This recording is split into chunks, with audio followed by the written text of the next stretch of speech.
This episode is brought to you by Shopify. Forget the frustration of picking commerce platforms when you switch your business to Shopify, the global commerce platform that supercharges your selling wherever you sell. With Shopify, you'll harness the same intuitive features, trusted apps, and powerful analytics used by the world's leading brands. Sign up today for your $1 per month trial period at shopify.com/tech, all lowercase. That's shopify.com/tech. At Evernorth Health Services, we believe costs shouldn't get in the way of life-changing care, and we're doing everything in our power to make it possible. Behavioral health solutions that also keep your projections at their best? It's possible. Pharmacy benefits that benefit your bottom line? It's possible. Complex specialty care that cares about your ROI?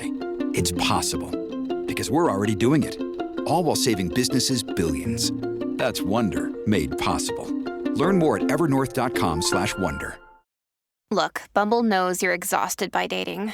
All the, must not take yourself too seriously, and 6'1" since that matters, and what do I even say other than, hey? Well, that's why they're introducing an all-new Bumble, with exciting features to make compatibility easier, starting the chat better, and dating safer. They've changed, so you don't have to. Download the new Bumble now. The last thing that we really want to be doing is putting our head in the sand and thinking, oh, it'll be fine. My content is so much better than AI. You might know that to be true, but your customers don't necessarily.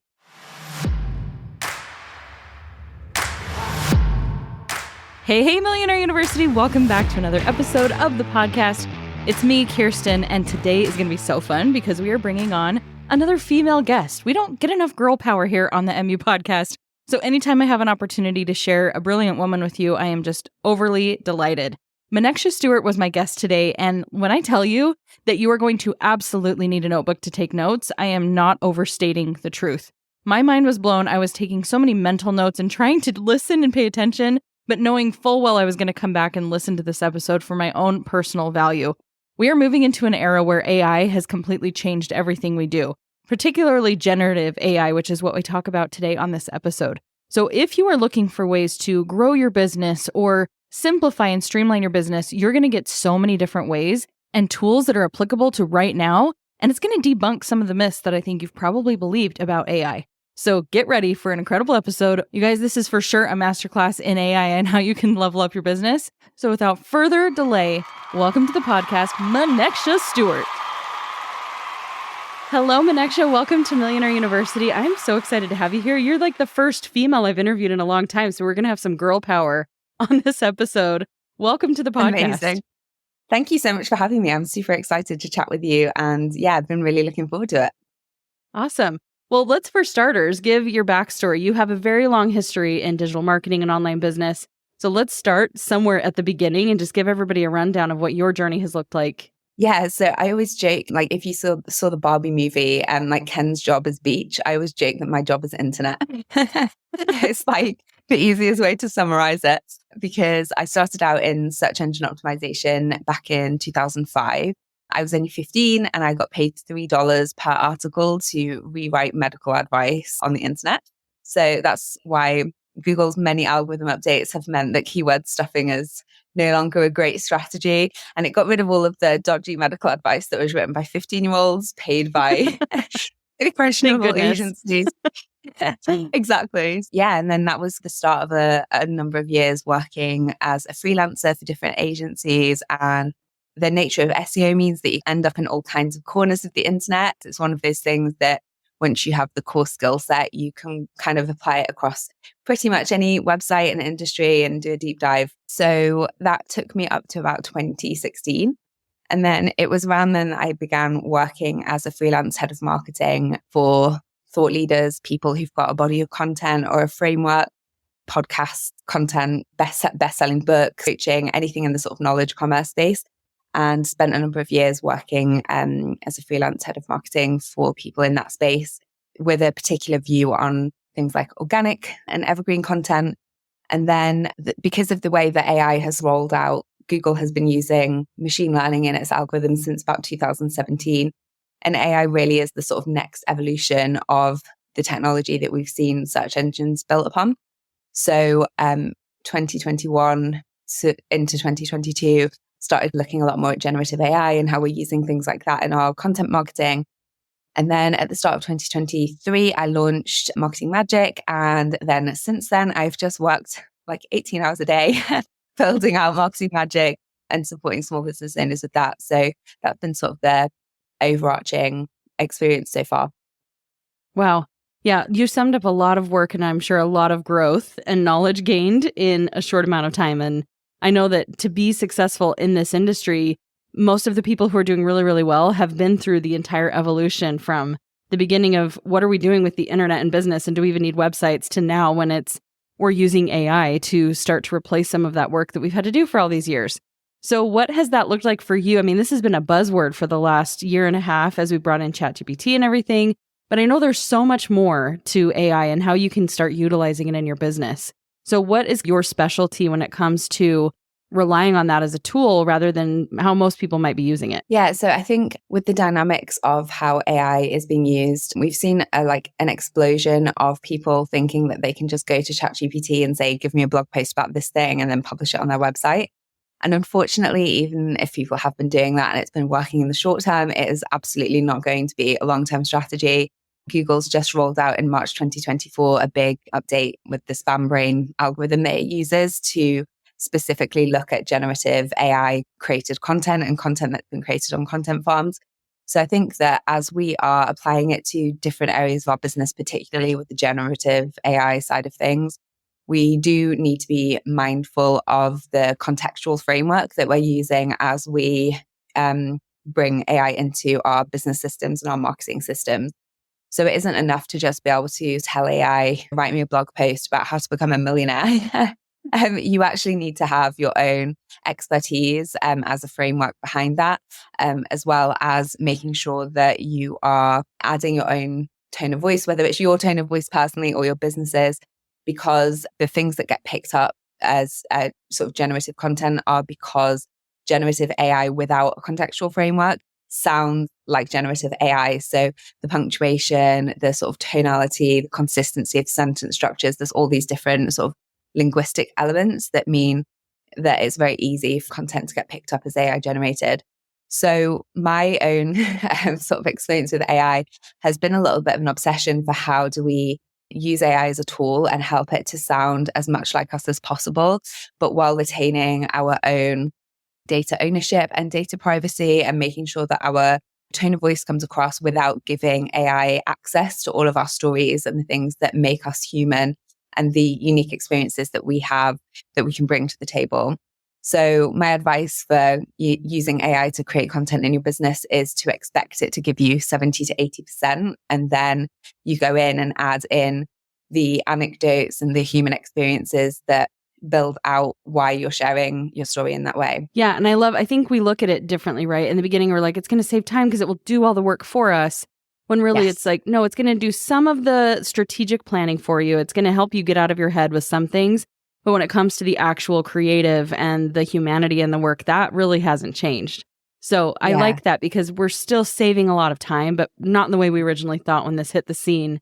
And we're like, well, that's it. We're just going to program this robot. It's going to do all of our work. And what's even the point of people anymore? It's definitely evolved. Yeah, exactly.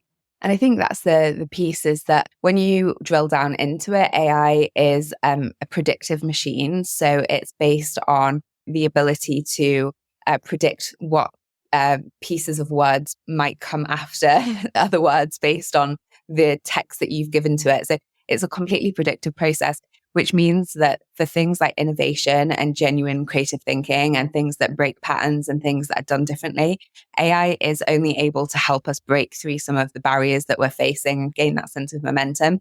But it isn't going to be good at long-term vision. It's not going to be good at strategically directing us. It's not going to be good at genuinely innovative things because it's giving us things that ultimately are predictive text on steroids. So when we're thinking about the human elements of work, the way that I like to look at it as a tool in our businesses is that it helps us to automate the functional things that we need to create. It helps us to get some customer insights without needing to do 50 hours of voice of customer interviews and research. And it helps us to speed up some of those pieces that would normally take us a huge amount of time as we're growing our businesses so that we can get away from the functional and back to the fun.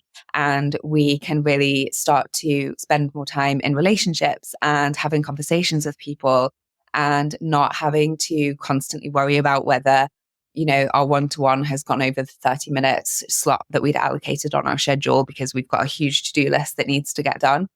And so it's really this idea of what does it look like for us to really do business in a way that plays to our strengths and that allows us to gain momentum out of our weaknesses, so that we don't get stuck in those spaces where we're faced with something that we're not good at. And instead of feeling like we need to learn all about it before we can get traction again, we can get a little bit of help with AI, move past it.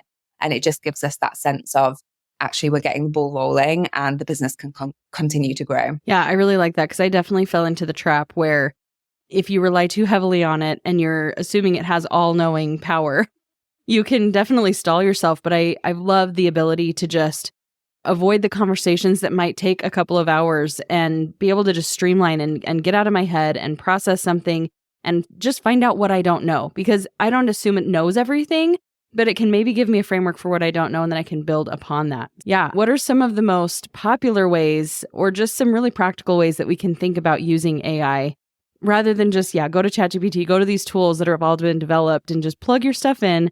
What are you seeing some practical ways are that we can save time to be able to do the more meaningful things in our business? Yeah. So a really good example for that comes out of my own experience with AI, and it was how I started to build out the framework that I built in the first place, was repurposing transcript. So if you've done anything that is interviewing people, or you've taught, or you've done anything that's showing up in your area of expertise, you know that you've got probably hours and hours and hours of content where you've talked about what you're good at and you've, explained your thinking on something. And you've got it all there, but it's not quite in the right format. So you might think, I need to re-record that before I use it for a social post, or I need to do this, and overcomplicate it for ourselves. And one of my favorite things has been to be able to take raw transcripts where I've done a live stream, or I've done something that is content-based and I've given value, but then I can give that raw transcript to AI, and I obviously use Marketing Magic and apply a whole lot of different prompts and tools over it to repurpose it to get summaries that I can use summaries for different social media posts, to repurpose it into blog posts and emails. So instead of constantly creating brand new content for marketing content, instead I'm able to take elements of my expertise in other areas and spend my time really serving my customers and clients and taking some of that and using it in my marketing. So it's really helped to streamline that side of things.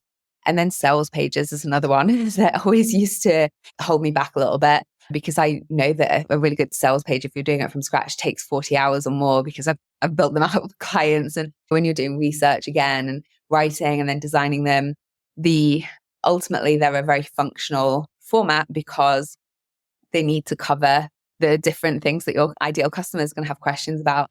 But the reality is that you can use AI to help with a lot of that process because it's ultimately functional. And so I got it from taking 40 hours to do a sales page down to it being about 20 minutes from start to finish. And that was one of the most satisfying things, honestly, of my career so far. I would agree with that. If I could definitely, I've been there, we've all been there. Well, maybe not all of us listening right now, but just if you haven't been there, be so grateful that you never maybe have to be there because of technology like this and tools that are available to us, because there is really nothing worse than this is just the little thing in my way. I'm ready to work with people. I'm ready to sell. I'm ready to show up. But yet I have to do these mundane tasks that just take so long. So that's really, really powerful. What else are some ways that you personally, or that your clients who are using Marketing Magic are utilizing AI? Because I was even at a mastermind. I love the concept. Somebody said, just use your transcript and use that as inspiration to create more programs and offers. And I was like, oh my gosh, that's so obvious. And yet it's something I wouldn't have thought to do, to have something to plug it into. So yeah, give me some more examples because I'm taking notes. Yeah. Other examples, again, if we stay on the content repurposing theme for now, you can take a sales page and repurpose it into a video sales letter. So you can create a video sales letter for your sales pages. Videos are really great for adding into any of your content, whether you're providing services or you're selling digital products or you're selling courses or programs. It is a really great way to kind of give people an introduction to you as a person and show that there's a real person behind the business. especially because we're starting to see a lot more people feel like content might be AI generated as well. So just being able to kind of be a presence on your sales page is a good shout. So repurposing things into, video sales letter. And then for email marketing, if you've got a series of blog posts, being able to take those and turn them into evergreen email sequences so that you're not having to send a brand new email every week, and you can escape some of that, like the grind of you need to churn out marketing content to keep growing your business, to be able to set up some of the key pieces of content that are evergreen, that are always true, so that you've got emails that are going out once every week or twice every week, and they are just on an automation sequence. So people finish your welcome sequence and then they go straight into something where you've been able to repurpose either past emails or blog posts or podcast episodes to create a sequence that's going to nurture people regardless of whether you're actively present in your email marketing that week. Those are some sort of examples all from content repurposing. In terms of like ideation and getting ideas, when it comes to the creative process, things like getting ideas for your products and services, how can you either improve your existing product or how can you create new things that are going to be relevant to your ideal audience? One of the things that I think we are going to see more of over the next couple of years is an unwillingness to just pay for content, because the nature of AI means that people have access to context. And so they no longer need to pay for content to get that context. They can put it into AI and the results might not be as good as any course or program that you offer. But as far as your customer is concerned, they have free access to that and it's good enough to get them to where they want to go in the short term. So what we really want to be doing is building out a product manager mindset to our courses, our programs, our services, so that every time we launch it, we're thinking, how can we add substantive improvements to the customer experience for this product? What can we build out that helps our clients and customers get to the contextual win that they need for this particular area? And how can we do that as quickly as possible? Because as we iterate and as we maybe have version 1, version 2, version 3 of our courses and programs, and we're thinking about how technology changes, how consumer behavior is changing, we can create containers for ourselves to review our existing assets and then make sure that they're staying up to date and that our positioning for why they're valuable to customers and how they can really help customers get that win stays relevant to how technology is changing as well. The last thing that we really want to be doing is putting our head in the sand and thinking, oh, it'll be fine. My content is so much better than AI. You might know that to be true, but your customers don't necessarily. So we do want to stay up to date with, okay, well, if I've got a program or a service or something on this side of things, how can we answer that AI question? How can we make sure that we are addressing people's concerns or beliefs that AI can give them a better? And so that's one of the things that I think we all need to be a little bit more mindful of. It's not just create and sell anymore, unfortunately. It's create, sell, and then iterate. And that iterative process does need to be something that we plan in for our time, especially if we're building out passive income models. We want to have structured time where we can make sure we go in and keep those assets up to date. Today's episode is sponsored by Acorns. When I first set the goal to become a millionaire, I focused solely on how I could make more money. I hustled hard and I earned over $1 million in a few years, but I missed a critical step towards building lasting wealth. I never learned how to invest my money and to make it work for me long term. It was overwhelming to know where to start, and so I kept hustling for every dollar. I wish I'd known then about options like Acorns. Acorns makes it easy to start automatically saving and investing for your future. You don't need a lot of money or expertise to invest with Acorns. In fact, you can get started with just your spare change. Acorns recommends an expert-built portfolio that fits you and your money goals, and then automatically invests your money for you. So fellow and future millionaires, remember, it is never too late to start investing, and it's never too early either. Head to acorns.com/MU or download the Acorns app to start saving and investing for your future today. Paid non-client endorsement may not be representative of all clients. Tier 1 compensation provided. Compensation provides an incentive to positively promote Acorns. View important disclosures at acorns.com/MU. Investing involves risk, including the loss of principal. Please consider your objectives, risk tolerance, and Acorns fees before investing. Acorns Advisors LLC. Acorns is an SEC registered investment advisor. Brokerage services are provided to clients of Acorns by Acorns Securities LLC. Member FINRA/SIPC. For more information, visit acorns.com.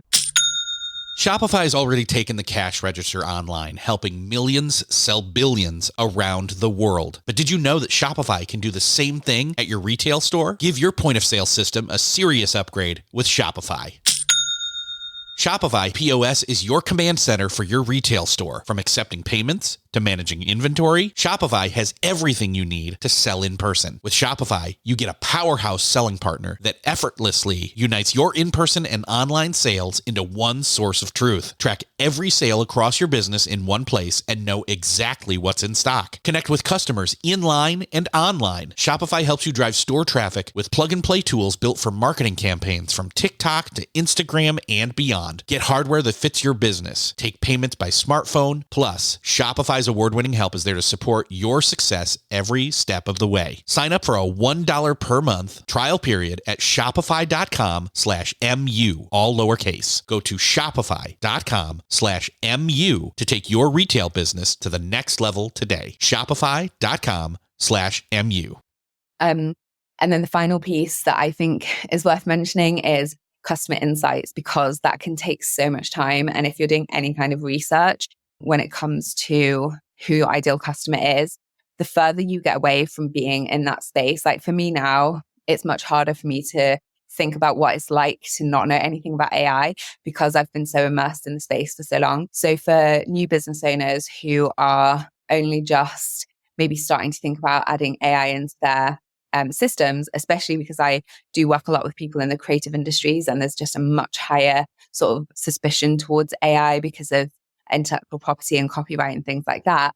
When it comes to the customer insight side of things, I want to constantly remind myself, like, what are the questions that people might have here? What does it look like to be at step one? And so as a business owner, to be able to use AI to get some sort of pointers for that is really valuable. So when I worked in SEO, a part of like keyword research would be doing customer journey mapping and having all 5 stages of your customer journey with like keywords and content suggestions and making sure that you're mapping out your evergreen content across the customer journey. And it used to take like more than 100 hours to do a customer journey map for a client. And I built out this tool with Marketing Magic that does it in less than 5 minutes. And the first time that I ever did it, I was like, literally, I don't know whether to laugh or cry, because the hundreds and hundreds of hours that I've like previously spent doing customer journey mapping. And then now you can get a really good, and I would say it's 90% there in terms of accuracy, having tested it across quite a number of different industries and niches as well. Oh. And with that, the sort of things that your clients are doing, thinking, feeling, and you can get AI's predictions for that. And yes, they're not going to be exactly the same as a human person would give you, but they are close enough that they can help you create incredibly impactful marketing copy, come up with some really great ideas for positioning so that you can take your existing products and repurpose them or repackage them for different other verticals and opportunities within your space that you might not have considered previously. And just really add a lot of value into the sort of marketing journey that people are on as they are exploring whatever your industry or niche is. And so the customer journey tool is a really fun one. And then there's also customer jobs to be done tool that is a personal favorite of mine because it's super quick to use. And it's a product management tool, the jobs to be done frame. But again, normally you would have to do a load of client interviews and then create your customer jobs to be done statement. But with this, it gives you the sort of thing that people are looking for, the outcome that they're looking for. And we often focus on the outcome or the deliverable when we're selling our products and services. So we will think, okay, I want to teach someone how to do SEO, or I want to teach someone how to plan a content strategy. So I'm going to sell a course that is how to plan your content strategy in 2024 or whatever year it is. And then that's what we focus on. But we don't necessarily think about the trigger for what causes someone to want to do that. So what is it that's happening at the point that someone thinks, oh, I really need to create a content plan, or, oh, I really want to learn how to do SEO. So we have that trigger point. And then we also have the impact, like why do they want to do it? What's the actual impact on their lives or their businesses that is causing them to have this goal? And so the customer jobs to be done framework gives you, when this thing happens, I want to achieve this outcome so that I can do this thing. And that's a really helpful way to get a little bit more contextual insight into what your customers might be facing. And again, build in a little bit more humanity into your marketing messages, which ultimately means that they resonate more deeply with the people that you're trying to reach. So those are some of my favorite ways to use different Marketing Magic tools, particularly because I built it out based on my own experience with the customer journey side of things, especially with the customer jobs to be done framework is something that you can open Claude or ChatGPT and say, give me 10 jobs to be done statements for this niche or industry. And it's going to get you 50% of the way there, at least in terms of things that are going to you frame your marketing.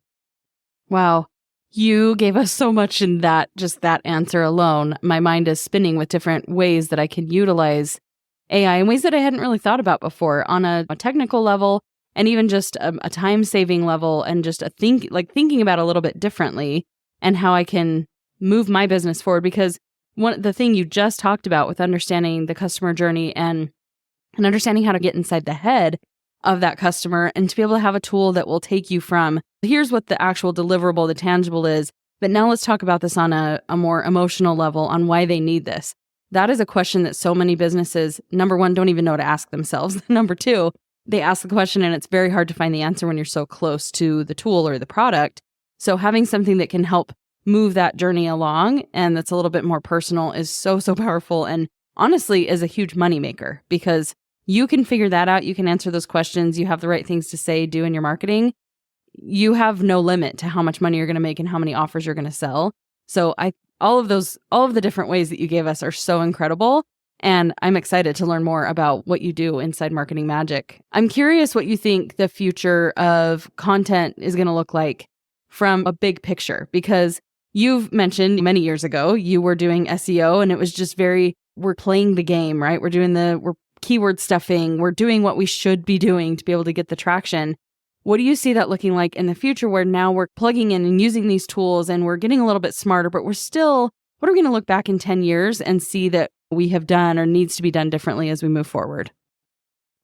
Yeah, so I think it's one of those questions that really could go in so many different directions depending on who you talk to, because you'll have some people who are huge AI enthusiasts and think it's going to totally transform humanity, etc. And then you've got other people who are totally committed to finding a new career because SEO is no longer something that is done in the same way, and it means that it's going to impact their business or their experience in a negative way. I think I fall somewhere in the middle, which is I think we need to have a real understanding that we don't know what the future is going to hold with how things change on the internet. So in terms of the skills that we build out as marketers, as business owners, as people who are on the internet, resilience and the ability to adapt in the face of change is a really big piece, and a real understanding that the tools that we're using and the platforms that we're using to get visibility are owned by other business owners. And those business owners will make the decisions that they think are right for their businesses. And those decisions might have a negative impact on our businesses. And if that happens, we want to have the ability to be resilient in the face of it, and to remember that there will always be ways of us to reach our ideal customers and clients. So understanding what our message is and what it is that we do and who it is that we serve is a really core piece of that. As soon as you understand who your business is for and what message you have for those people, where you are showing up and promoting your business is irrelevant. The channel doesn't matter if you know what your message is. And so that's my first piece of advice, would be really just feel comfortable with who your ideal customer is, what it is that you're doing, what impact it is you're bringing, and understand that you can deliver that regardless of whether it is, a tool that we're using now like Facebook or LinkedIn, or whether you are moving towards things like Discord or showing up on Reddit. Like more and more business owners are having conversations in Reddit than I ever thought was going to happen. And then wow, I did not know that. I know, right? It's wild. A lot of people in the academic space end up having like really interesting conversations on there that end up bringing clients and leads into consulting businesses, which is just wild. Because to me, Reddit is like troll central. It's just not somewhere that I have necessarily spent a lot of time anyway, but definitely from a professional perspective, hadn't considered it. But it's just that sense, okay, actually, yeah, I can find small businesses anywhere on the internet. We are seeing a lot of flux between the search engines and some of these bigger tech companies that have defined what the internet is today. Just in, potted history of the last like three years is that ChatGPT obviously is owned by OpenAI. OpenAI received $11 billion of investment from Microsoft. Microsoft owns Bing. Bing is Google's second closest competitor. Google had a 92% plus market share of search, and that has been declining. And their annual revenue from ads is $265 billion per year. That's Google's revenue just from ads. Now, those ads are dependent on people using their search engine so that people are willing to spend advertising money to get in front of people. So for every percentage point that Google loses in terms of market share, it's looking at losing billions of dollars a year in ad revenue. And what that means is we've seen a relatively aggressive media war happening between these tech companies, where Google last year, when you look at all of the sort of fear-mongering headlines around AI for the first quarter of 2023, a lot of them can be traced back to Google or ex-Google employees who are in the media talking about being afraid for the future of humanity because of AI.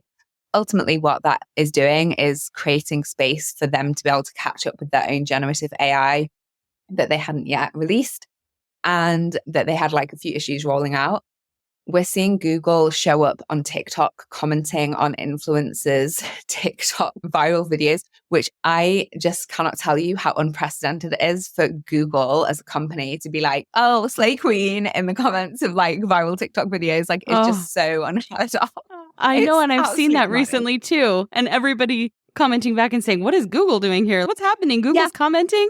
Yeah, it's a totally different era that we're living in. You can't hide under a rock. Even the big, when Google's taking part, we know that things have definitely shifted and changed. Exactly. Wow. So we're definitely seeing like a shift. And I think, so that's just in terms of the space, like we want to understand these changes, these shifts are happening. Google is making decisions about adding generative AI results to search that mean that content marketing fundamentally is going to change. I've talked a bit about this recently and I'm very aware that like we're having this conversation, but the space is changing so rapidly that even if you listen to this in 6 months, you know, it could look different and Google might have rolled out the generative AI search feature and it doesn't necessarily include these elements.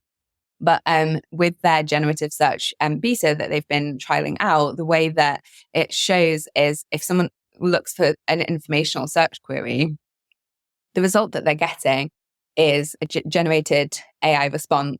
And then there might be 3 links to the top 3 articles. And basically what is happening there is that Google's generative AI is summarizing those 3 pages into the search engine for the user, but none of those 3 businesses are getting the click. So it's a 0-click search result. And ultimately Google is answering the question for people without the traffic ever landing on that website. Now, that leads us to the point of asking, why are we spending money, time, and energy creating content assets to get to the top page of Google if Google is going to use that and we're not going to be recompensed and we're not going to get that traffic? So there are some questions there where I am a content marketer through and through. I love content. I love education, resource knowledge, like all of those things are a really cool part of how I enjoy marketing. But we are not charities. We are not here to just give search engines fodder for their own generative AI responses. And so we just really want to ask ourselves, okay, as search changes, what am I actually getting that is measurable from search traffic, for instance? And just really understanding what the benefit is from a tangible bottom line in our business, not just vanity metrics. We don't care like how many followers you're getting or how much traffic you're getting or how many impressions you're getting in the search engine. If you're not actually getting clicks and then subscribes to your email, leads to your lead form, sales to your e-commerce store, sales courses and programs and services, like we really need to be willing to have a hard conversation with ourselves about the marketing that we're doing and the actual measurable impact that that's having in our businesses.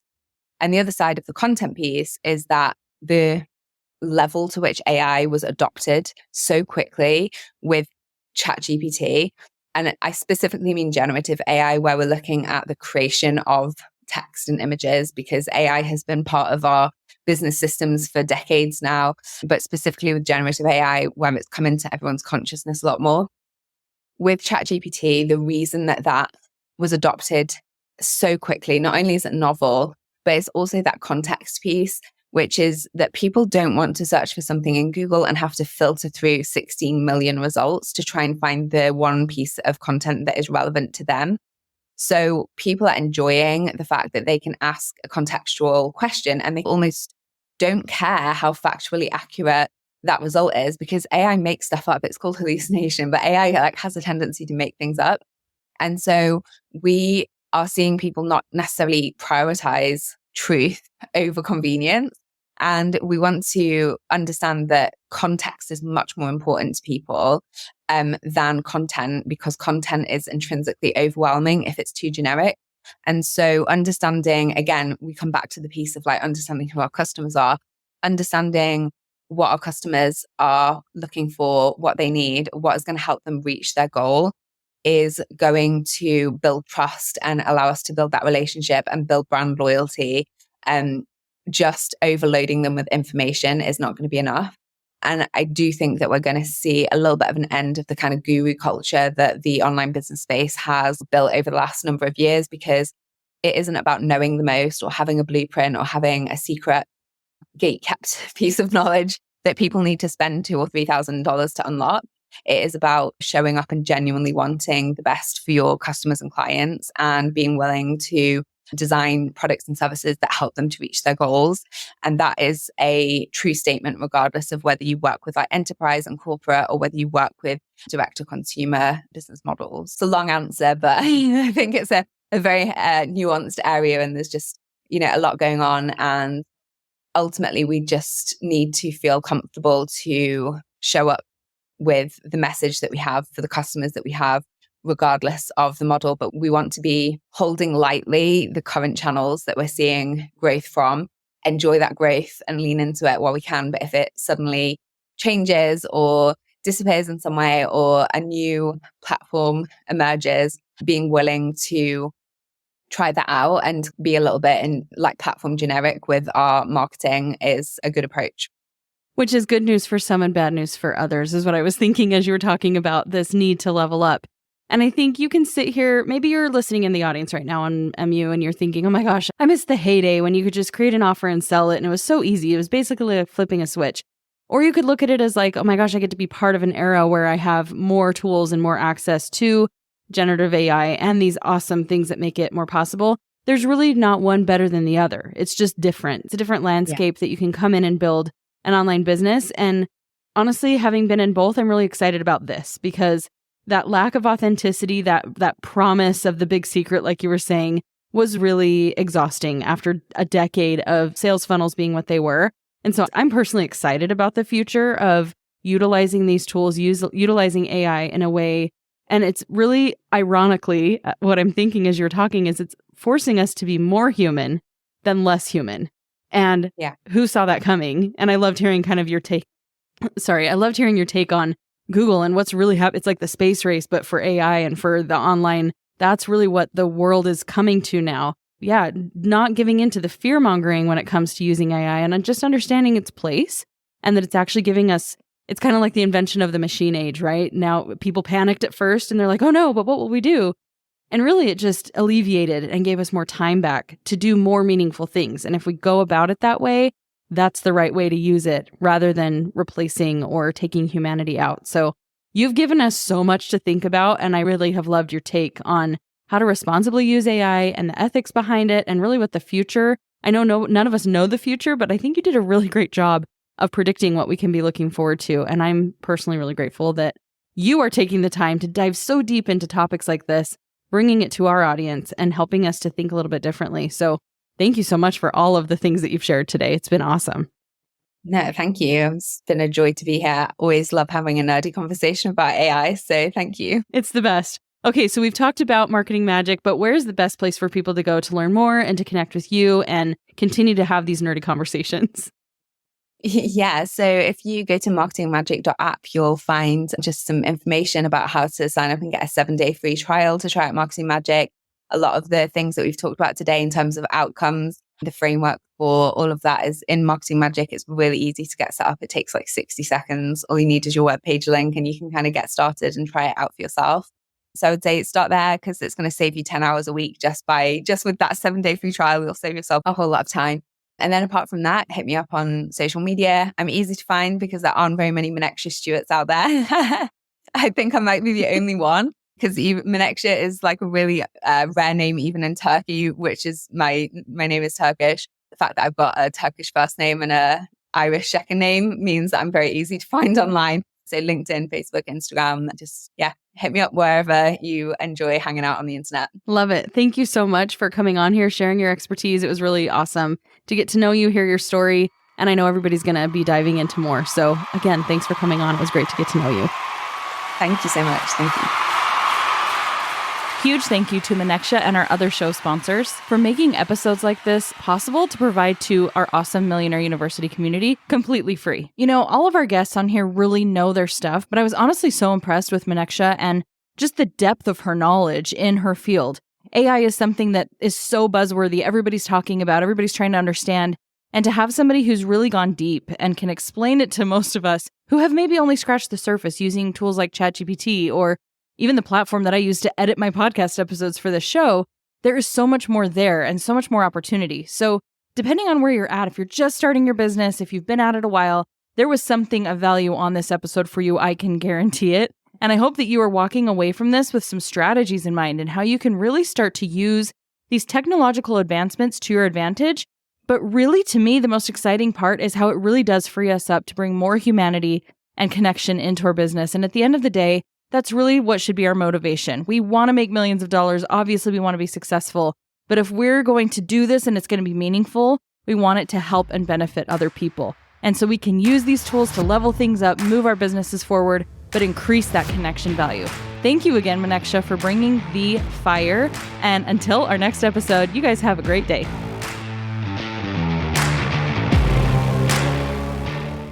Hey, Eric Fisher here, and if you love the conversations and lessons happening on this show, and you've heard my voice before, you'll love my show, Beyond the To-Do List. It's a podcast about productivity and getting things done in all the areas where we wear multiple hats and roles, but also about the true meaning of productivity, living a more meaningful life. Look, you've got a never-ending to-do list, but add this podcast to your to-do list and it will help you tackle the rest. Go right now wherever you're listening to this and search Beyond the To-Do List and hit follow or subscribe. Start listening and get that boost for your productivity that you've been needing. Again, that's Beyond the To-Do List. Search in Apple Podcasts, Spotify, or wherever you're listening to this podcast.